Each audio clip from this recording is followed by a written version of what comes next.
को किसी और ने भी अभी साथ बिठाया और उसके बाद एक बड़ा फैसला हुआ।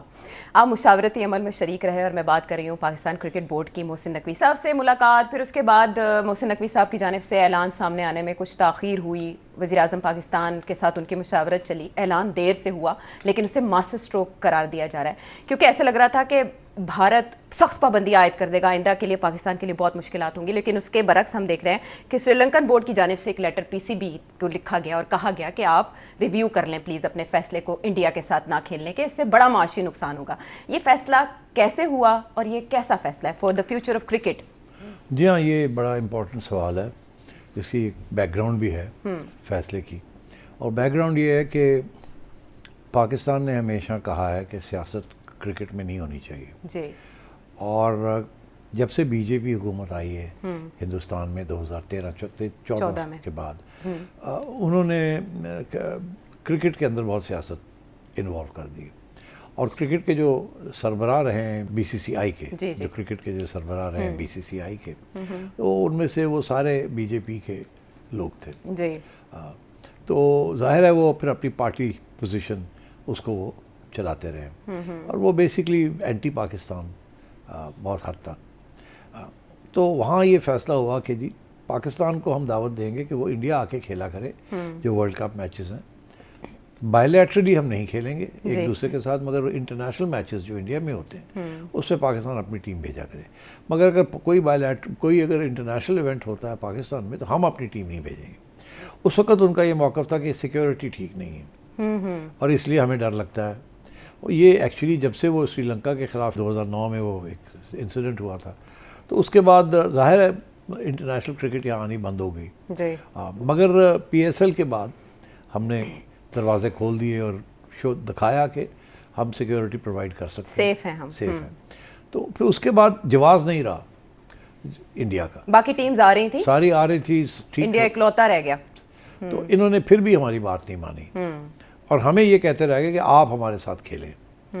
अच्छा, फिर ये हुआ कि उसी ज़माने में 2014 में एक बिग थ्री का इशू बना कि आईसीसी के अंदर बिग थ्री इंडिया, ऑस्ट्रेलिया और इंग्लैंड ये तीन सारे के सारे पैसे ले जाते हैं और जो थोड़े से रह जाते हैं वो बाकी जो 7-8 मुल्क हैं उनके अंदर बांट देते हैं, जिसके अंदर पाकिस्तान का शेयर 3-4% होता है। अच्छा, और बाकी बेचारे छोटे लोग बांग्लादेश वगैरह और अफगानिस्तान को तो बिल्कुल ही कम मिलता था। तो बिग थ्री उसके अंदर रेजिस्टेंस पाकिस्तान की तरफ से आई। हम वाहिद मुल्क थे, हमने कहा कि ये बिग थ्री जो है आप और इसको पक्का कर रहे हैं और ज़्यादा आप खा जाएंगे तो ये इसको डिस्ट्रीब्यूशन इसकी बेहतर होनी चाहिए। मगर हम अकेले रह गए उसमें बाकी सारे जो ममालिक थे उन्होंने बीसीसीआई की हिमायत की। अच्छा, और उस वक्त आईसीसी का जो चेयरमैन थे वो भी बीसीसीआई के एक्स चेयरमैन थे, तो इंडिया कंट्रोल कर रहा था आईसीसी को भी ऐसे जैसे अब करा। तो उस वक्त जब ये बिग थ्री की बात आई तो हमने कहा हम नहीं करते साइन। तो 10 फुल मेंबर्स में से 9 ने कहा कि हम साइन करते हैं और मैंने कहा कि हम नहीं करते।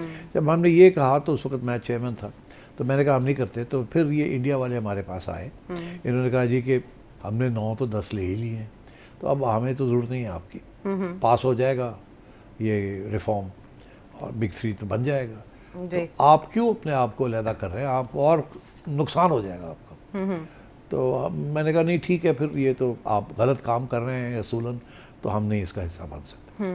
तो उन्होंने कहा अच्छा अब आपका यही इशू है ना कि आपको जो आपका फाइनेंशियल जो हक है आपको नहीं मिलता। मैंने कहा बिल्कुल। तो उन्होंने कहा अच्छा ठीक है, हम आपका कोई कॉम्पनसेट कर देते हैं। कॉम्पनसेट कैसे करेंगे? तो मैंने कहा कि आप ऐसे करें कि हमारे साथ क्रिकेट खेल लें, जो क्रिकेट की जो रेवेन्यू होगी वो हमें मिलेगी।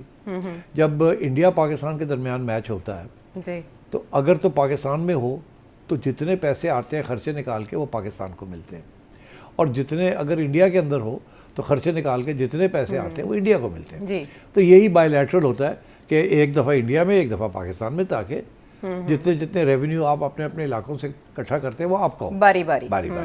तो हमारे साथ 2 दफ़ा हाथ हो चुका था कि इंडिया हम चले गए इंडिया खेलने के लिए, इंडिया वापस नहीं आया खेलने में।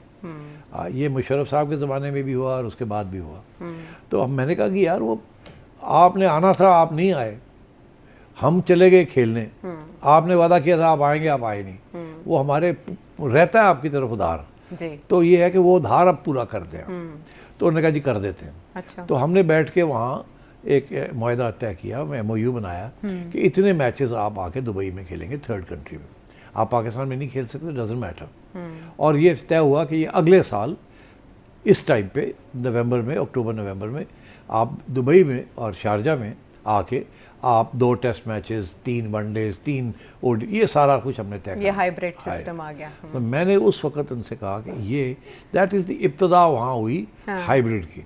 अच्छा। और वो मान गए, उन्होंने कहा ठीक है हम आके थर्ड कंट्री में खेल लेते हैं। अब क्या हुआ, ये बायलैटरल सीरीज थी, साल गुजरा, बीजेपी की गवर्नमेंट धंधना रही थी, कांग्रेस फारग हो चुकी थी, और श्रीनिवासन साहब भी थे जो उस वक्त के ICC चेयरमैन थे, वो भी फारग होने जा रहे थे। तो हमें उस वक्त शहरयार खान साहब चेयरमैन थे, मैं चीफ एग्जीक्यूटिव था PCB का। तो हमें कोई खदशा हुआ कि ये गड़बड़ ना हो जाए आखिरी वक्त में, क्योंकि काफ़ी मीडिया के अंदर खबरें आ रही थी कि जी वो सोच रहे हैं कि करें, खेलें कि ना खेलें, खेलें कि ना। और कुछ इंसिडेंट्स भी हो चुके थे अक्रॉस द बॉर्डर। तो हमने जब उनसे रब्ता किया, उन्होंने कहा जी आप ऐसे करें कि हमें आपको दावत देते हैं, आप मुंबई आ जाए। अच्छा। और हमारे बोर्ड से आके को मिलें आप, क्योंकि हमारे बोर्ड के अंदर कुछ लोग हैं जो कह रहे हैं कि सोचना चाहिए, खेलना चाहिए कि नहीं खेलना चाहिए। ठीक। तो आप आ जाएं यहाँ, आके हमारे बोर्ड से बात कर लें। तो शहरयार साहब, मैं और सुभान जो कि हमारे COO थे, हम तीनों चले गए मुंबई। वहाँ गए तो वहाँ हमें एयरपोर्ट पर रिसीव करके होटल में ले गए। 11 बजे सुबह मीटिंग थी BCCI के साथ, और 11 के 12 बज गए, 12 के 1 बज गया। हम बैठे हुए हैं कि हमें बुलाएंगे, और हमें फ़ोन आ रहे हैं जी इंतज़ार करें।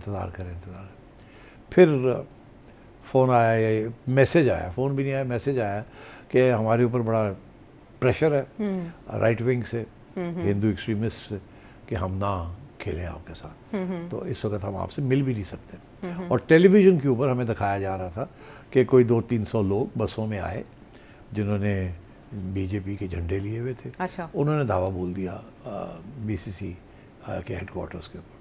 हमें ऐसे लगता था फॉल्स फ्लैग ऑपरेशन है, ये जान के किया गया है ताकि हमें कह सके हम नहीं कर सकते। तो इनसे माहिर हैं ये फॉल्स फ्लैग।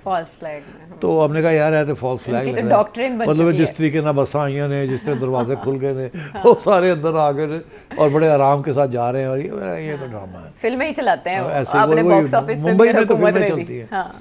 तो खैर जनाब, फिर और पुलिस वाले आ गए हमारे पास, और SP साहब ने आके कहा कि सर वो तो मीटिंग कैंसिल हो गई है, तो हमें तो हुक्म है कि अब आपको एस्कॉर्ट कर दे बैक टू द एयरपोर्ट। अच्छा।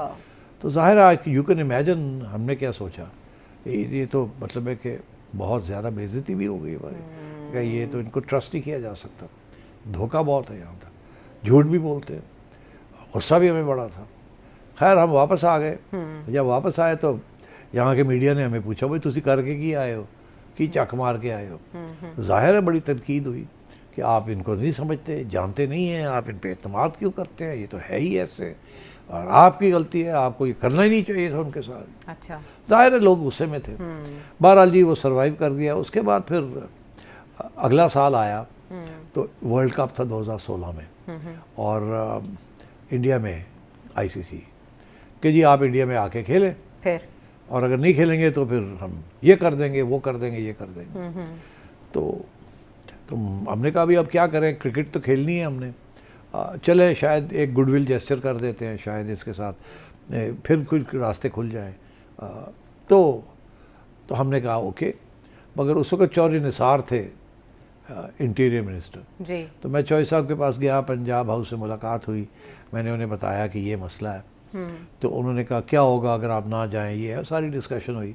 मैंने उन्हें मुतमईन किया कि आप हमें इजाज़त दे दें, जाने दें, क्रिकेट के अंदर सियासत नहीं आनी चाहिए। अच्छा। अगर एक साइड थोड़ी बहुत कर रही है तो उनको हम डील कर लेंगे, मगर हमें पहल नहीं करनी चाहिए या रिस्पॉन्स इस तरीके से नहीं देना चाहिए। तो वो मान गए, कहने लगे अच्छा फिर ठीक है अगर आप कहते हो तो। उस वक्त एक हमारा मैच था धर्मशाला में, और तो फिर हमने कहा कि हम चले जाते हैं मगर ये साइड इसको हटा के कलकत्ते में ले जाए मैच। अच्छा। बिकॉज ये हिंदू बेल्ट है, धर्मशाला ये हिंदू बेल्ट है, और हमें ख्याल था यहाँ गड़बड़ ना हो जाए। अच्छा। तो फिर वो मान गए और उन्होंने हमारा जो मैच था वो शिफ्ट कर दिया टू कलकत्ता। अच्छा, अब तो खैर वी वेंट एंड प्लेड। इन्होंने जिस तरीके से जहाँ जहाँ हमारे मैचेस थे वो भी बड़े, जिसे कहते हैं, रिगिंग करके, टेम्परिंग की। हाँ, और जहाँ स्पिनिंग विकेट थी, क्योंकि इंडिया के स्पिनर्स बड़े तकड़े थे जी। हमें हमारे फास्ट बॉलर्स तकड़े थे, तो जहाँ जहाँ स्पिन तकड़ी थी वहाँ उन्होंने हमारे मैचेस रख दिए ताकि अफ़गानिस्तान, श्रीलंका, इंडिया ये हमारे भावी हो जाए हमारे पे, because we were used to fast bowling और हमारी स्ट्रेंथ भी फास्ट बॉलिंग थी, हमेशा रही है, except on 1 or 2 occasions when we had Abdul Qadir and spinners like that and Iqbal Qasim, but बात ये है कि हो तो गया, बदमज़गी भी रही उसमें कुछ। उसके बाद वक्त आ गया कब का, तो मैं चेयरमैन था उस वक्त पीसीबी का, तो हम इनके पास गए, हमने कहा आप आए, इन्होंने फिर इनकार कर दिया। उस वक्त एशियन क्रिकेट काउंसिल इनके हाथ में थी, बीसीसीआई के हाथ में थी। अच्छा। यही और तो उन्होंने कहा नहीं हम तो नहीं आएंगे। I was very upset. तो मैंने फिर काफ़ी लड़ाई झगड़ा किया, मैंने कहा अगर आप नहीं आएंगे तो हम भी नहीं आएंगे फिर।